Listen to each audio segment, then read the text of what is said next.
Gopijana Vallabha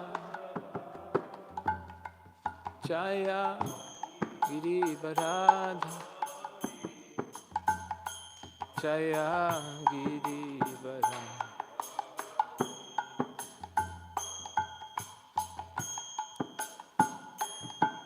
Jai Radha Madhava Jaya Kunja Bihari Jaya Radha Madhava Jaya Kunja Bihari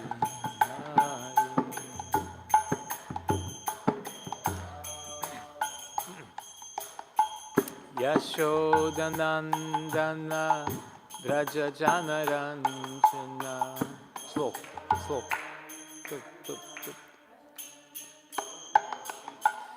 Yashodanandana Vraja Janaranjana.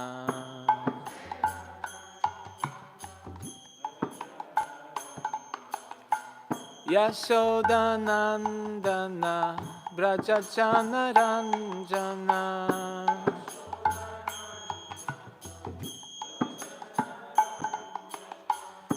Yamuna Tira Vanachari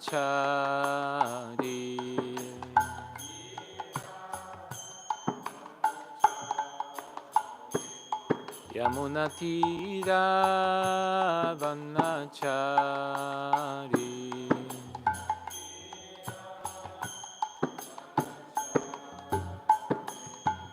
Jai Radha Madhava Jaya Kunja Bihari Jaya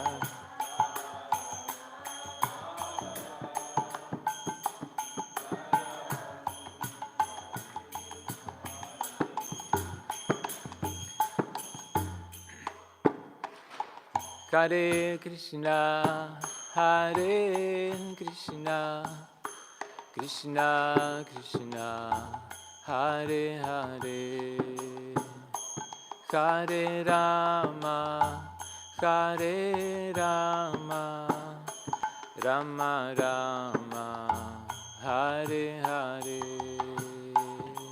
Hare Krishna Hare Krishna Krishna Krishna Hare Hare Hare Rama Hare Rama Rama Rama Hare Hare Krishna Hare Krishna Krishna Krishna Hare Hare Hare Rama Hare Rama Rama Rama Hare Hare Hare Krishna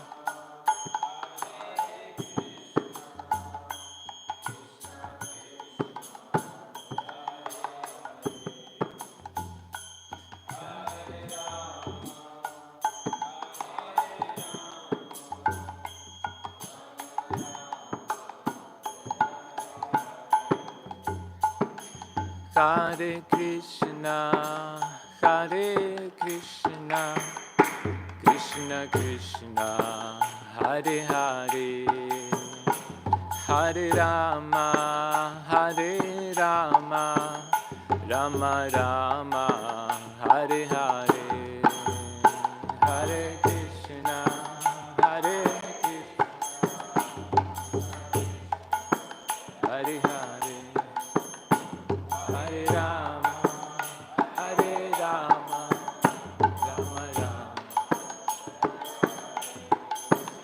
Hare Krishna, Hare Krishna, Krishna Krishna, Hare Hare, Hare Rama, Hare Rama, Rama Rama, Hare Hare, Hare Krishna, Hare Krishna, Krishna Krishna, Hare Hare.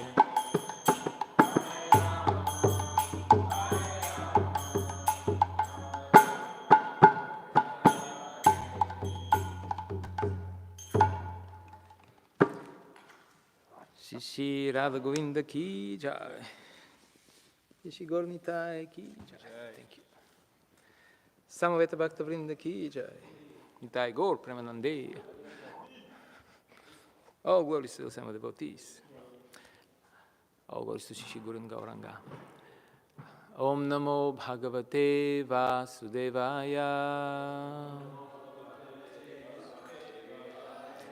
Om Namo Bhagavate Vasudevaya. Om Namo Bhagavate Vasudevaya.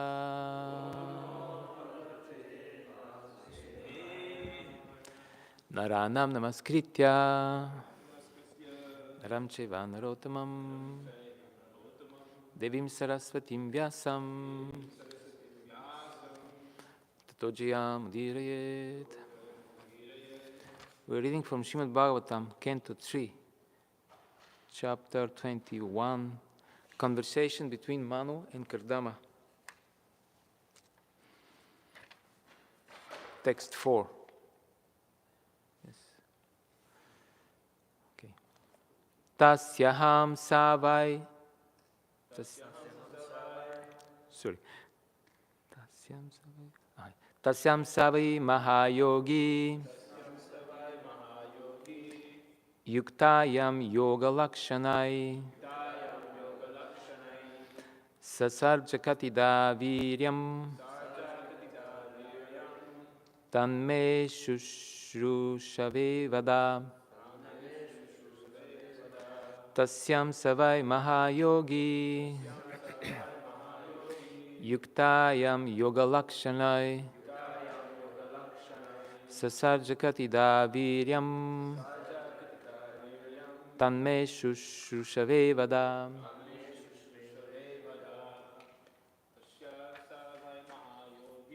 Tasyai sarva mahayogi. Yuktayam yoga lakshanai. Sasarja katida viryam. Tanme shushrusave vada. Tasyam savai mahayogi. Yuktayam yoga lakshanai. Sasarja katida viryam. Tanme shushrusave vada. Tasyam savai mahayogi. Yuktayam yoga lakshanai. Sasarja katida viryam.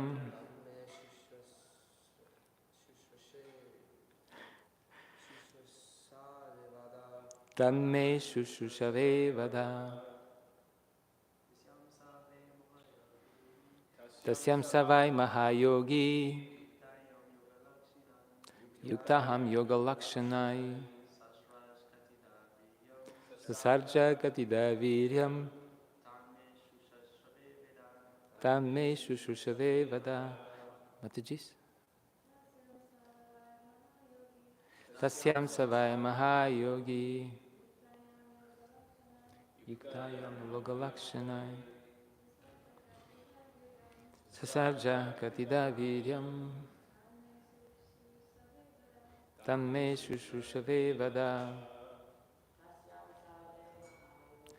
Tasyam savai mahayogi. Yuktayam yoga lakshanai. Sasarja katida viryam. Tanme shushrusave vada. Tasyam, in her, Saha Kardama Muni. Vai, in fact, Mahayogi, great mystic yogi.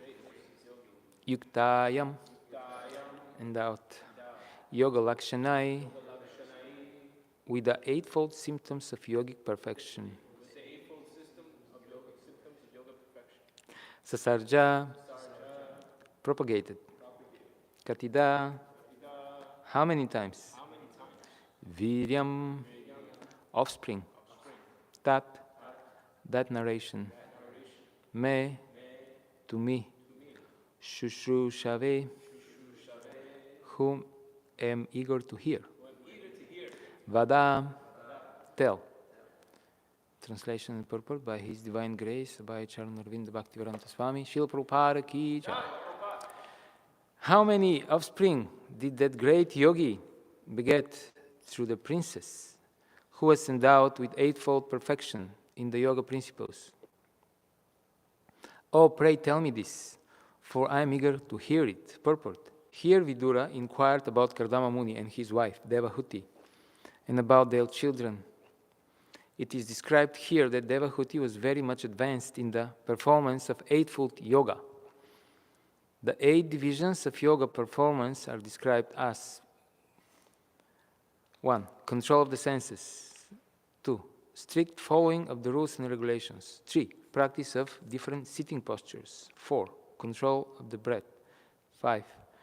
Withdrawing the senses from sense objects. 6. Concentration of the mind. 7. Meditation. And 8. Self-realization. After self-realization, there are 8 further perfectional stages, which are called yoga siddhis.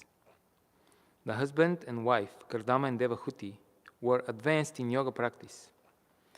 The husband was a Mahayogi, great mystic, and the wife was a yoga lakshana, or one advanced in yoga. They united and produced children. Formerly, after making their lives perfect, great sages and saintly persons used to beget children. Otherwise, they strictly observed the rules and regulations of celibacy. Brahmacharya, following the rules and regulations of celibacy, is required for perfection of self-realization and mystic power. There is no recommendation in the Vedic scriptures that one can go on enjoying material sense gratification at one's whims as one likes, and at the same time become a great meditator by paying a rascal some money. Tasyam savai mahayogi yuktayam yoga lakshanai sasarjakati daviryam tanme shushushave vada. How many offspring did that great yogi beget through the princess, who was endowed with eightfold perfection of the yoga principles? Oh, pray tell me this, for I am eager to hear it. Mukam karoti vachalam pangum langayati girim yat kripa tamaha vande Shri Gurun dinatarinam. Divat vrindarana kalpa drumada Śrimad ratna gara simha sanastav Śrimad radha Śrila Govinda devao prashtalibi sevemanao smarami. Hare Krishna. So, there are 2 very important words in the Vedic literature. You have heard them. Shreyas and Preyas. So, Shreyas means the ultimate benefit, which is going back home, back to Godhead. And Preyas means the immediate gratification of the senses, as soon as possible, basically right now. So we advise to strive for, of course, for the ultimate goal, which is we want to go back home, back to Godhead, and get rid of all problems in life. This is the solution of all problems, the ultimate solution. And in order to do this, we are also advised that we should sacrifice the immediate gratification, material gratification of the senses. This is similar to the difference between niti and dharma. Niti is also a Vedic science. It teaches us how the things are working in the material world. If you want to attain something, how do you do it? Therefore, the Kshatriyas were trained in niti and in dharma, of course. This is why Prahlad Maharaj didn't like the schooling that he was getting by his teachers. Because if you want to learn niti, then you have to discriminate between friends and enemies, friendly and inimical camps. And basically you try to curb the enemies and to acquire more allies, more friends, because you want to attain your political goals. And maybe it will work in a short term, but in long run, you'll be defeated if you don't follow Dharma. Therefore, if you follow Dharma, then it may take longer, but then the results will be lasting. Example for this is, of course, Mahabharata. If you remember, when the Pandavas were already in exile in the forest, and then the Kauravas, especially Duryodhana, he wanted to humiliate them further. He was not happy. It was not enough for him that they were out there in the forest, living like sages in austerity. He wanted to come in front of them with all his royal entourage and to show how he is living in opulence and how they are living in austerity. So he wanted to further to humiliate them. But what happened was that there were these Gandharvas in this forest where the Pandavas were staying, and they attacked the Kauravas and defeated them very quickly, easily. All these great warriors, Dhritarashtra, Duryodhana including, Karna, everybody.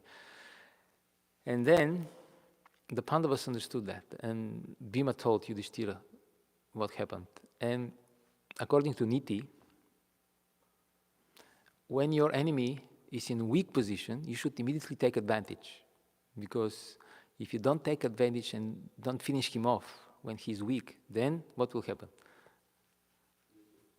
In future, he will get strength and he will kill you. So the Pandavas could have taken advantage of this situation. But then Yudhishthira told Bhima, no, our duty according to Dharma is to help them. Now we have to go and fight the Gandharvas and release our relatives. And Bhima was shocked. How can we do that? These are the people who cheated us, who humiliated our wife. And Yudhishthira said, no, Dharma is clear on this point, so we have to do that. So he sent his brothers, and they had to fight with the Gandharvas and defeated them and released Duryodhana, their enemy. But the devotees, they don't see enemy. There is no enemy and friends for the devotees. Somebody may be inimical, but the devotees don't accept him as enemy. Therefore, this is the famous name of Yudhishthira Maharaj, Ajatashatru, the one whose enemy was never born. He never accepted them as enemies. So this is and then we see what happens. Then finally, Yudhishthira, the Pandavas, they win over the kingdom, and Duryodhana had to go to the heavenly planets. He was killed. And so also in Bhagavad Gita, Krishna explains that the karmi, the demigod worshippers, they are after quick fulfillment of their material desires, and this is not encouraged also. If you worship Krishna, then it may take a little longer, but the result will be eternal. And the demigod worshippers, they kshina punya martyalokam vishanti, they attain only temporary material benefits. So the karmis are also aware of these dynamics, the materialists, and they call this delayed gratification. Have you heard? It's a famous thing. It means you delay the immediate gratification of your senses because you want to attain higher goal. Of course, it's another material goal. They don't speak about spiritual goals so much because they have no idea what is spiritual, what is material. What they say it's spiritual is just usually it's subtle material phenomena. So too much of this preyas, immediate gratification, is condemned even by the materialists because this is getting in the way of proper functioning even of the materialistic society.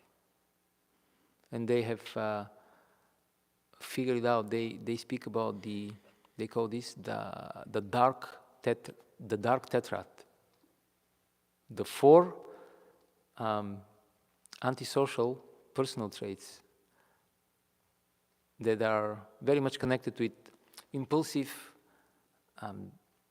sense gratification right now, right in the moment. So these are the first one is Machiavellian, the Machiavellian type, which means basically manipulation. You manipulate others politically, diplomatically, so that you can attain your goals, materialistic goals. And then the second one is narcissism. That means virtue,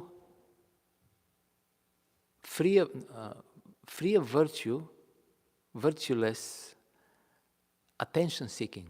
So you want to be in the center of attention, but you don't have the qualities, the virtues to earn properly this attention. And I was thinking that actually in the material world everybody is narcissistic because we all want to be in the center of attention. And actually Krishna should be in the center of attention. So in certain sense everybody is. Even the devotees sometimes we are prone to be narcissistic. And these positions of authority and power especially are especially risky, like somebody is giving lecture or leading kirtan. We should be careful about these tendencies, because this is why we're in the material world. We want to be in the center of attention. And then the third one was psychopathic behavior. That means they define it as predatory, parasitic behavior. You just want to use instrumentally everybody for your own selfish goals. Basically, these people, they refuse the status of personalities to the others. They're just objects for their goals. And the fourth one, sadism. That is a positive feeling of happiness when you see others suffering. So we call this para dukkha sukhi. Para dukkha sukhi. And the Vaishnavas are supposed to be just the opposite. Para dukkha dukhi. This is compassion. And so all these are connected with prayas. That means people want to gratify their senses immediately. And they are ready to sacrifice the longer run results for short-term gratification. And this is bad for spiritual life, even for materialistic life. It has been identified as a problem, even on the level of pranamaya. Okay, pranamaya means these are 5 levels of consciousness, and the first one is called manomaya, where we perceive everybody as food, in the sense that everybody is object of our sense gratification. And then one level up, because the materialists, even they figured it out that if society functions in this way, then there will be chaos, havoc. So we have to come up with some rules that will govern these egoistic pursuits and attempts. And this is pranamaya. That means we are all trying to satisfy our desires, but let us make some rules so that I satisfy my desires, you also can satisfy them. This is pranamaya. This is the level of mundane morality, ethics. And one level up is manomaya, which means we accept Shastra. Now we accept the Vedas, and we govern our life, the human society, according to Varnashrama. And one level above is Vijnanamaya, which means now we understand we are soul. And then Anandamaya is love of God. So here in this verse, we see that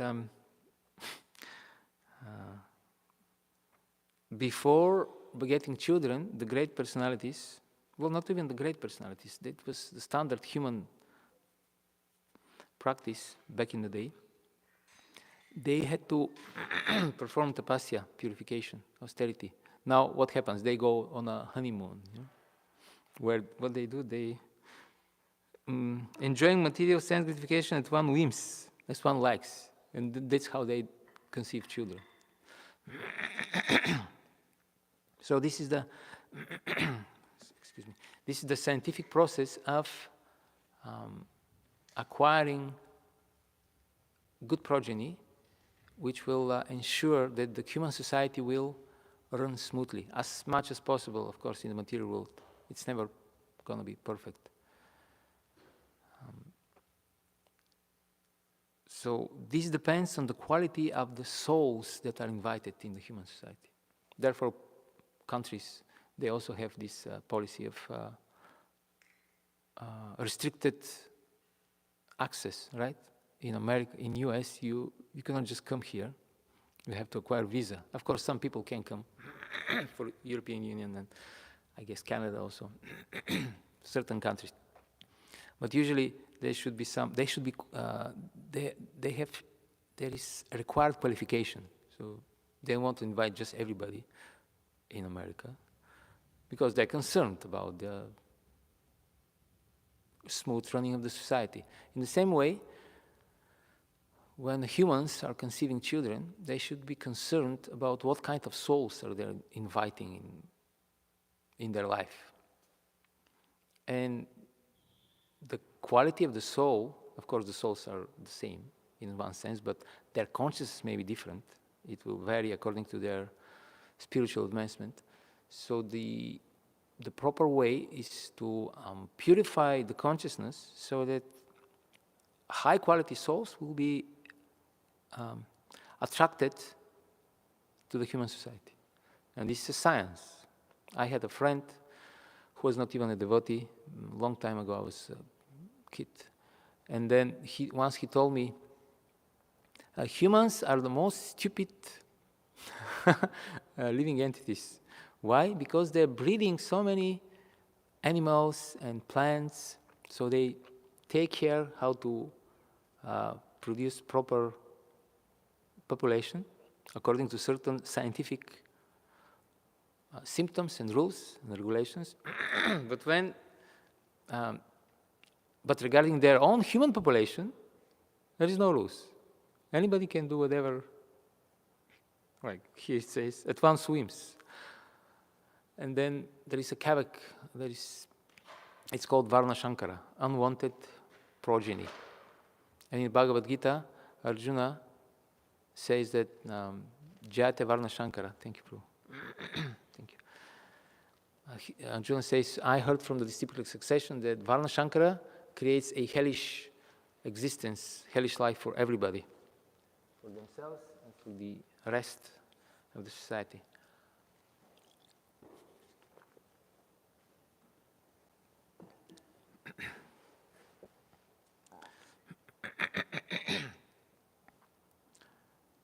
There is a tribe somewhere, I don't know where, somewhere in some place. They have a very interesting custom. When a boy and a girl fell in love, they bring them in the village, in the how we call this, in the main square in the middle of the village. And the whole village gathers around, the whole tribe gathers around them. And what they do, they point at them and they start laughing for a good amount of time, 20, 30 minutes. They have a good laugh. So what they're trying to convey to these young people is, if you want to have some stable society, we need something more than just simply falling in love, with somebody. You need to grow up a bit, It's nice that this is good, but this is not a stable foundation for a peaceful and prosperous life. In other words, there should be a set of duty, and there should be scientific arrangement. Of course, I'm not sure how they do it in this tribal life, but this is the Vedic idea, Vedic philosophy and the Vedic culture. There is a scientific way how to match the boy and the girl properly, and also how should they behave so that they can purify their consciousness and produce children, good children. And in Bhāgavatam it is said that one should not become father or worshipable deity or guru or mother or relative unless he can free his dependence from the cycle of birth and death. So this is a scientific process for doing this.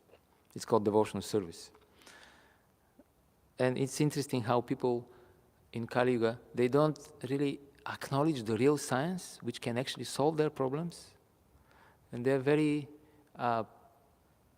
prone to and very attracted to scientific dogmas. So the real science they don't accept.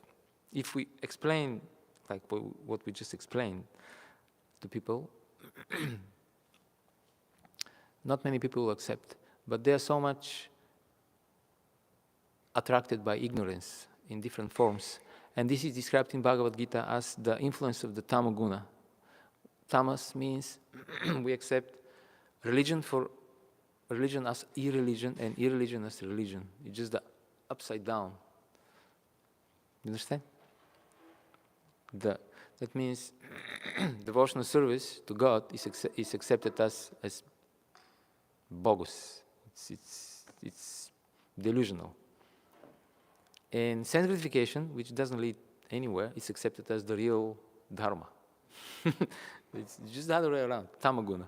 People in rajas, they sometimes may accept dharma because it suits their materialistic pursuits. But people in tamas, they have no chance. They always will choose adharma as dharma. So during this COVID era, which just ended, we hope, we were told that we should be responsible, right? Wear masks, follow social distancing. Why? Because you need to be a responsible citizen, responsible member of our community, because you may be spreading the disease, and this is bad for everybody. I was thinking all this time, how about being responsible for what type of children you're conceiving? How about this type of responsibility? Because by bringing all this, being in a very low consciousness, you bring all these crazy people in our society, and then all of us will have to suffer for this, me including. So how about this responsibility? But this goes way above the intelligence of most of the people nowadays. So they cannot understand this.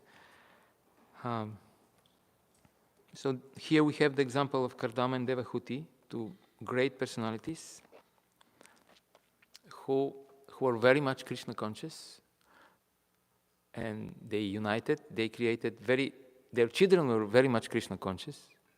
In fact, one of their children was Krishna himself, so much were they Krishna conscious. And we see their example. Oh, okay. Well, thank you. Okay.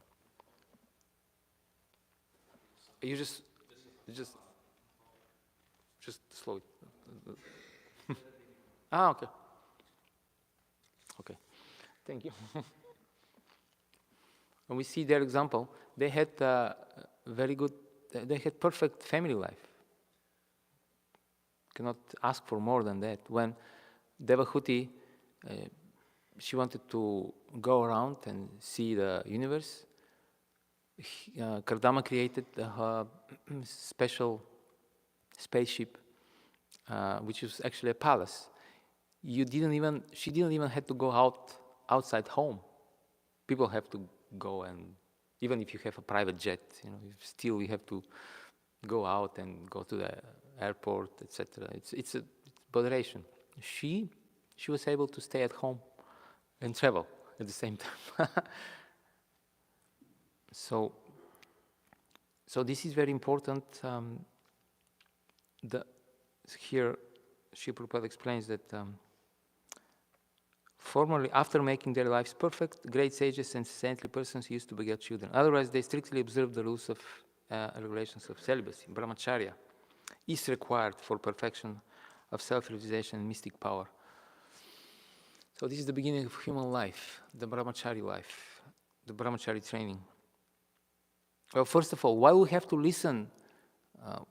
Why Bhagavatam is supposed to be Amala Purana, the emperor among all Brahmanas? So why we have to listen about the family life of Kardama Muni? He couldn't even make it as a Naishtiki Brahmachari. Okay, he had to get married. So why we have to listen? Somebody may ask. Because he was a pure devotee, although he had material desires. Okay, so now there is a pure. You can be a pure devotee with material desires. How is this possible? So then, why is he on the pages of Bhagavatam? There is this verse from 2nd canto. Akama sarva kamuva moksha kama udharadi tivrana bhakti yogena yajeta purusham param. Yajeta purusham param. That means if you have akama, if you don't have any desires, or you are sarva kama, you have all desires, or you desire liberation, still you have to worship the Lord. So Kardama Muni, he had material desire, he wanted to get married, but he connected this desire to Krishna, and therefore he's a pure devotee.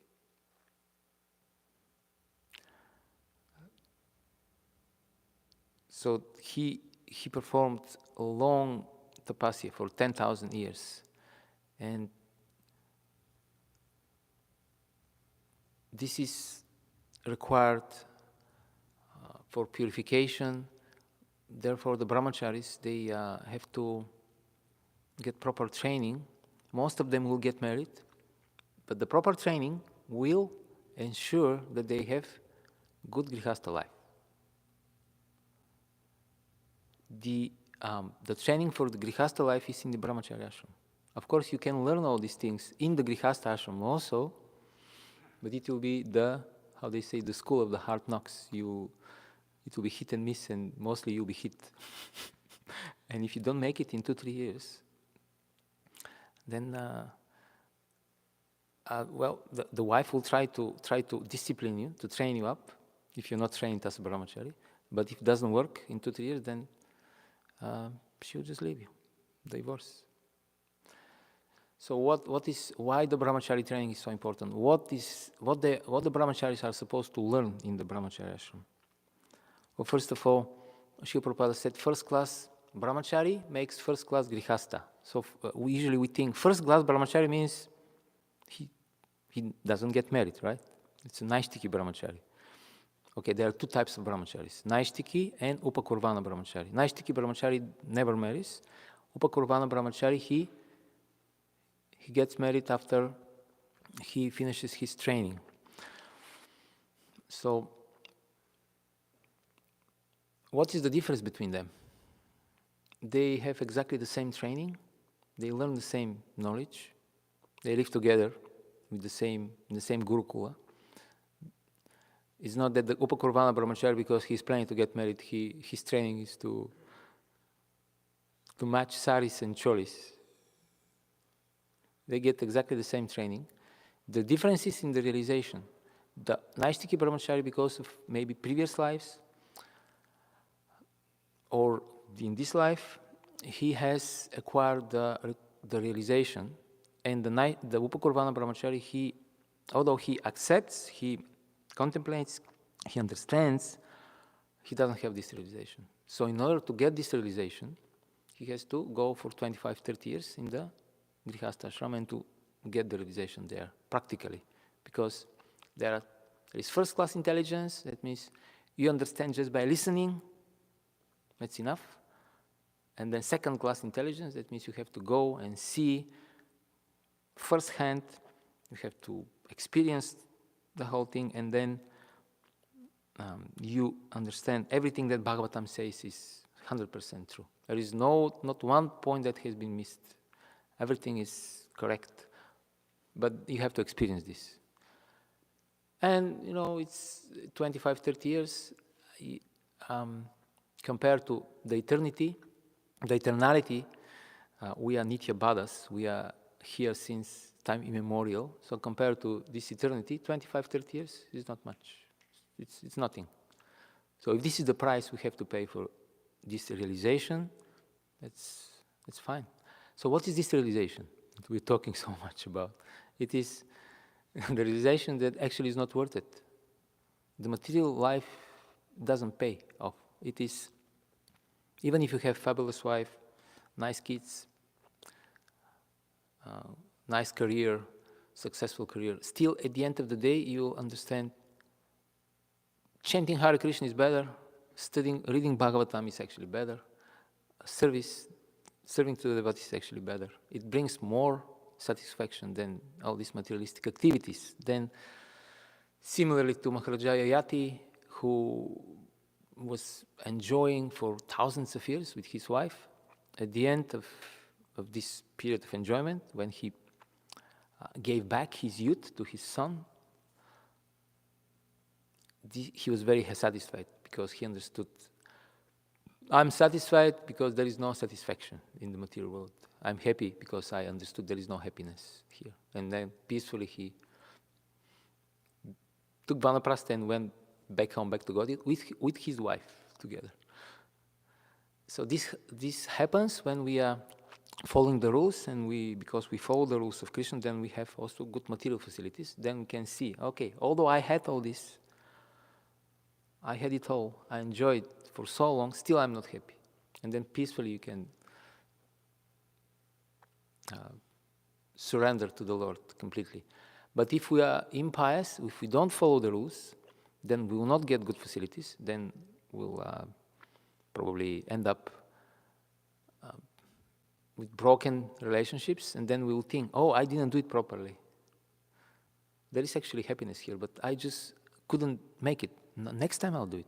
Oh, this girl was a little rough, but now this girl is very gentle, and then it usually takes like 3-4 times before you actually make it on the ground level, so it doesn't, so that there is no separation at least. So the third, fourth marriage usually works. But by this time you're like already 55, 60, you're supposed to be a Vanaprastha. And now finally you make it together. So it's not ideal, better to follow the rules as described in the Shastra, and then be on time, because we have important business, the most important business, and there is no time for fooling around.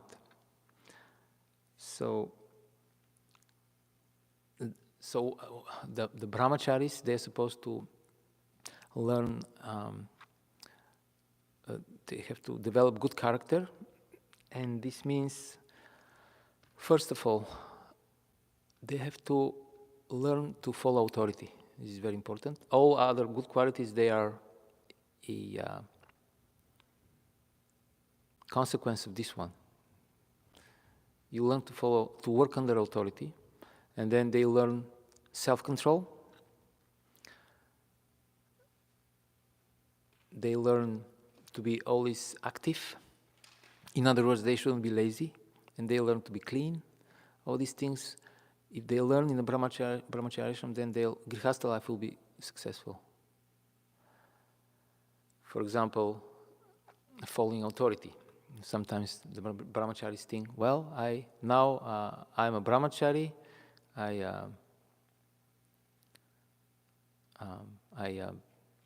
I do what I'm told to do. I live where I'm told to live. But if I make my own arrangement, then I'll be independent. The problem is that the grihastha means you married to a wife. It's not one-man show. And then instead of the temple commander telling you what to do, then now the wife will tell you what to do. So if you are accustomed to work under authority, then you have a good grihastha life. If you think you'll be independent in a grihastha life, you won't be. And then when you hit the ground, it will be tough. And then the self-control,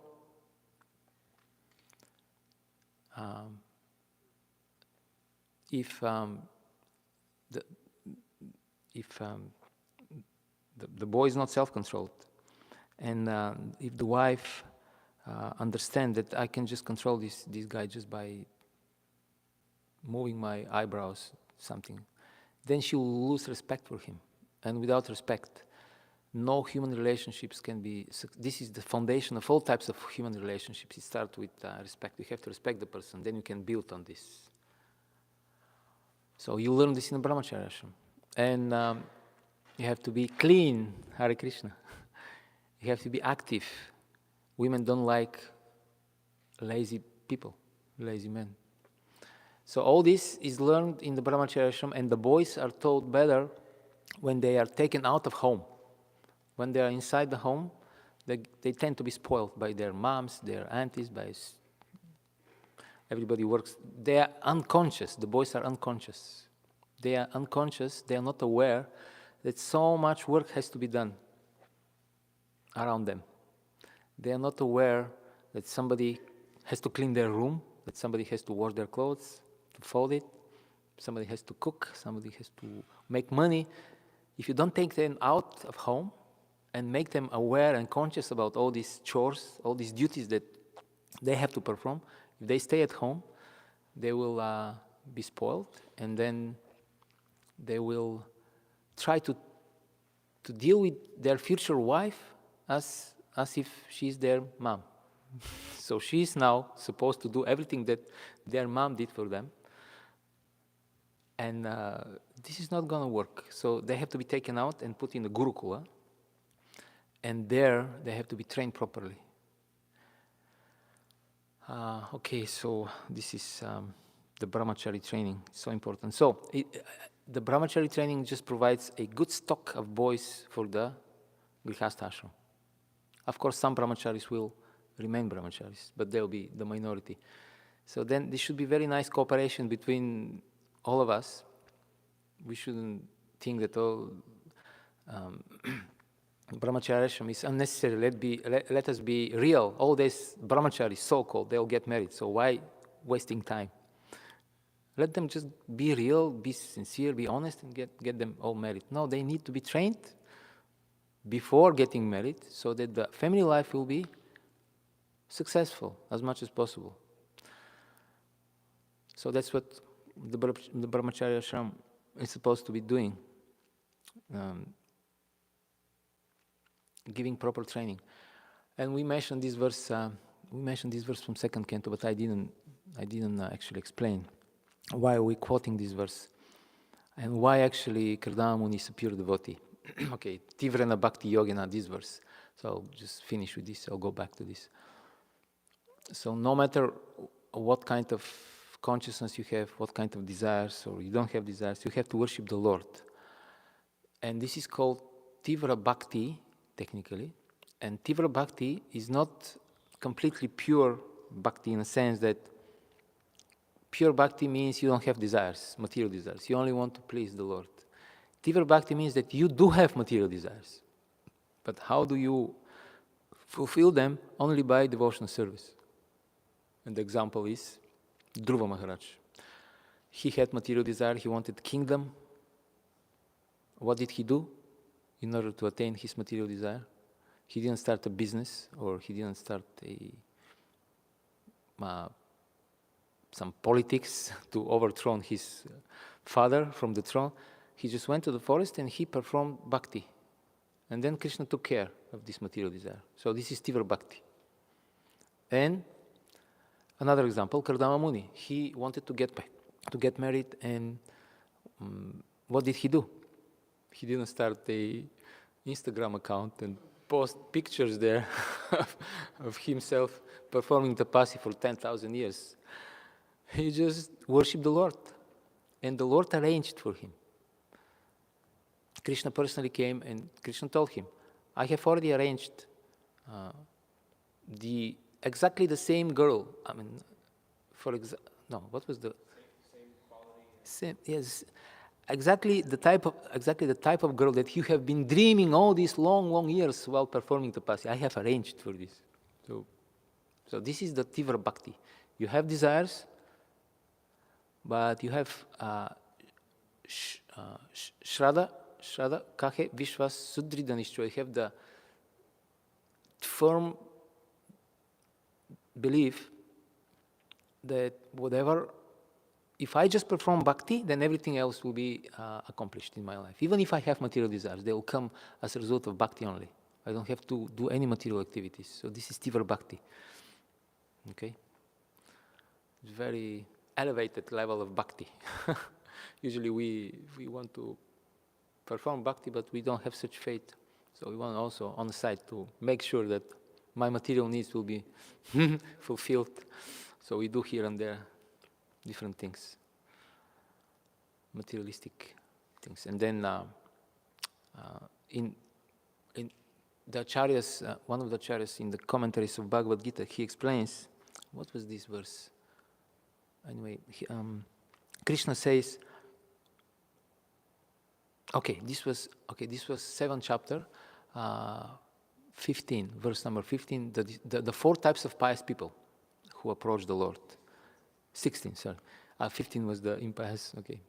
And then the Artha, Arti, Jigyasu. So one of the types, they want some material, they want wealth, they want money from the Lord. Or they want good health, or they're curious to know. So Krishna says, because the question, Arjuna asked question, so you say you value the Jnani most, doesn't mean that you don't like the other 3 categories. Krishna says, no, I appreciate all of them. They're all magnanimous souls. They come out of love and affection, they come to me to ask something. And Krishna says, something that I have been already, that I have already decided to give to them. Even if they would not have come and asked, I would have given this to them. But they're coming specifically to ask, so I'm giving them. The best is not to ask material things from Krishna, but if you have to ask something, better to ask from Krishna, not from demigods, especially not from human beings. Okay, what's the time? 5 minutes. Okay, thank you very much, Hare Krishna. So, if you want to say something, yes. Somebody else had their hand? Thank you, Pandava. I appreciated your class today. Very relevant topic.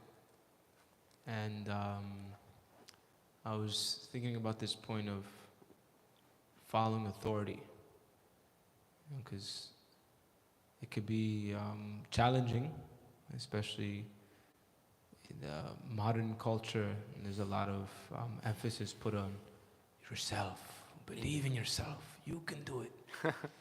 So I was wondering if you have any advice, to maybe calm that voice in the mind that, or intelligence that tries to trick us, thinking, oh no, you know how to do it, and okay, he's telling you to do this, they're telling you to do this. Maybe your authority is telling you to do this, but do they really know? I think I may know a little better. Mm-hmm. Okay, nice question.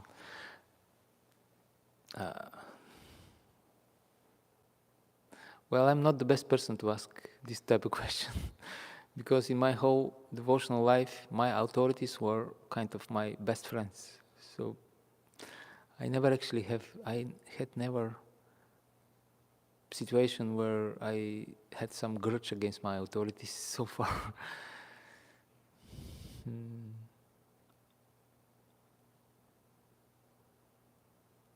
What could help is just trying to understand that, okay, there is an example of Sanatana Goswami. You remember when the Nabob, the Muslim ruler, he entered the room. There were Sanatana Goswami and all these brahmanas discussing Bhāgavatam. So he entered, and Sanatana Goswami and the brahmanas, they stood up and offered obeisances because they accepted the king as Naradeva, although he's a Yavana. So we have to respect the office. Maybe with the person, maybe we see some discrepancies in the person, but at least we should make sure that we respect the position, because he has been put in this position by Krishna, obviously. And Krishna will remove him from this position if Krishna decides. So at least this much we should try to understand. And this will help us to follow our duties, although it may not be easy all the time. And also we should understand that this voice that is telling us, no, you can do, you don't have to listen to, this is mundane. It's the material mind. It's not us. It's not the soul. And we should try to distance ourselves from the material. We should always try to understand we are different from the mind. And the mind may say so many things, but we have a duty to perform. Sorry, that's only that much I can say. Not the. Yeah, Tusi, you wanna add something to this? Yeah, please, and then Noah will say something. Yeah. Hare Krishna. Actually, I wanted to ask you to shortly repeat what we were discussing 1 or 2 days ago. Yeah. About what Srila Prabhupada said about the authority. This situation that happened. It was interesting. Yeah. What means actually authority? That it's one thing. If you reject it, everything goes out of the window. Thank you. Yeah. So, the Srila Prabhupada's idea was that we should follow the authority because it comes down from Krishna. And if we reject the authority, then everything will be spoiled because, as Tulsi Prabhu said, the authority is one structure. If you reject the authority, then you reject yourself also. You cannot also act as an authority in future. Usually people think, I will reject this authority and then I'll step on his position, then I'll be the authority. But how this will work? You just rejected the concept of authority, and now you want to be authority yourself. It will not work properly. How, because we follow the authority because he follows his authority. The wife follows the husband, but the husband should follow Krishna and the Guru, right? This is how it goes. Otherwise, it won't work. Is this what you wanted to say? Yeah, if they have to follow the authority, and Prabhupada, because the authority was not doing right, and that's what they thought. And Prabhupada was very adamant and a little angry. He said, this is not for you to judge whether he is right or wrong. You have to follow. This is, if he's not following, then the spiritual master will judge him, and he will take care of him, so to say. But this is not, you cannot judge the authority. It doesn't mean that we shouldn't be thinking and we should be just blindly following. That's the other extreme. But yeah, maybe you can add something because I'm not so.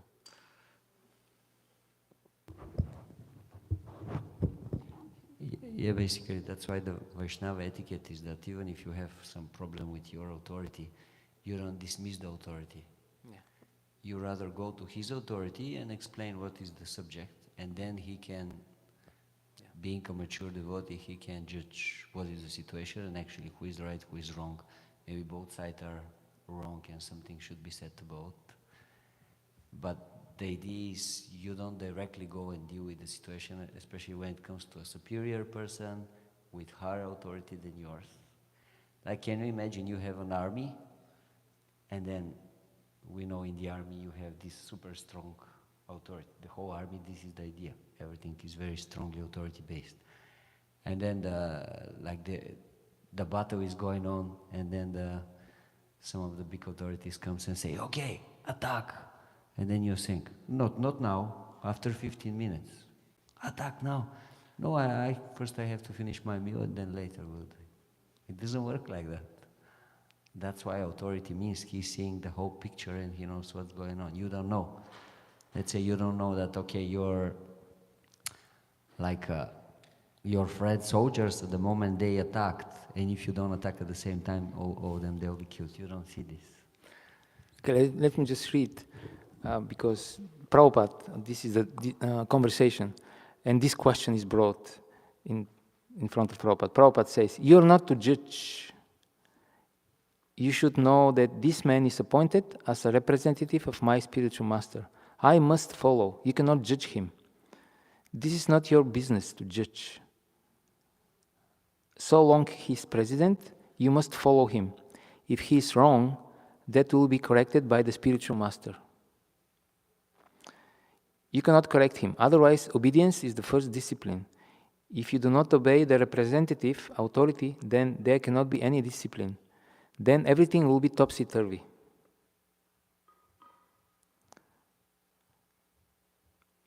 So the steps will be taken by the spiritual master. That means by the higher authority. Do not try to rectify. You cannot. So, okay.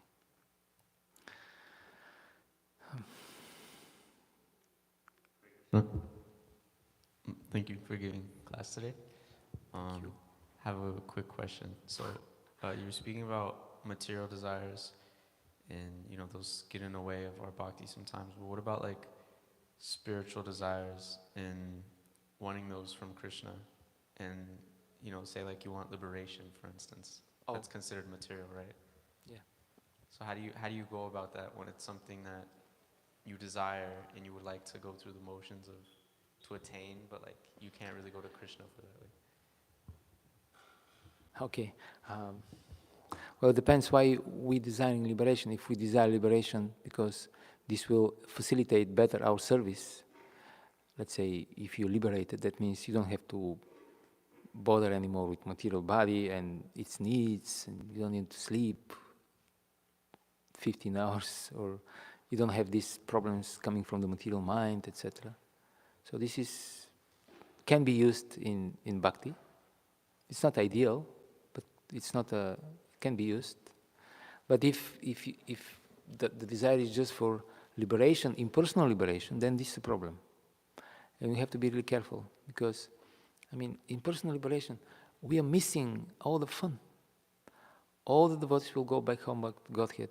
Radha Govinda will take them, and they'll be liberated, because Golokam Vrindavana everybody there is liberated. But this is not enough for them. They want to serve Krishna personally, and everybody will go and will just be liberated. Who cares about this? This is therefore the acharyas, they say this is like a hellish experience, because you are separated from your beloved people, Krishna and the devotees. So who wants this? If you like somebody, you want to be with these people, no? So it's a test for us whether we're still self-centered, whether the most important thing for us is not to suffer, because this is the liberation. We just don't want to suffer anymore. Or we're ready to accept some challenges, but we want to be with these people.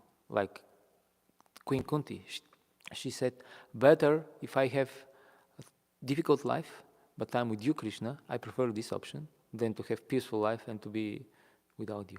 So this is it's a matter of heart, actually. It's a decision that we have to take, all of us. And it's very, very natural. No? It's a very natural thing. You like somebody, you want to be with these people, with him. No matter what. So why aspiring for liberation? And you'll feel sorry also. Okay. Something else? Last one.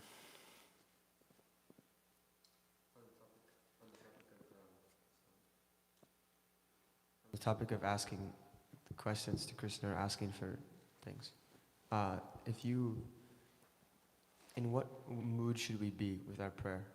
Should we ask that Krishna help facilitate qualities in ourselves, like specific qualities? Like Tulsi was giving this lecture 2 days ago, that if we're having difficulty with controlling the senses, our attitude should be prayerful.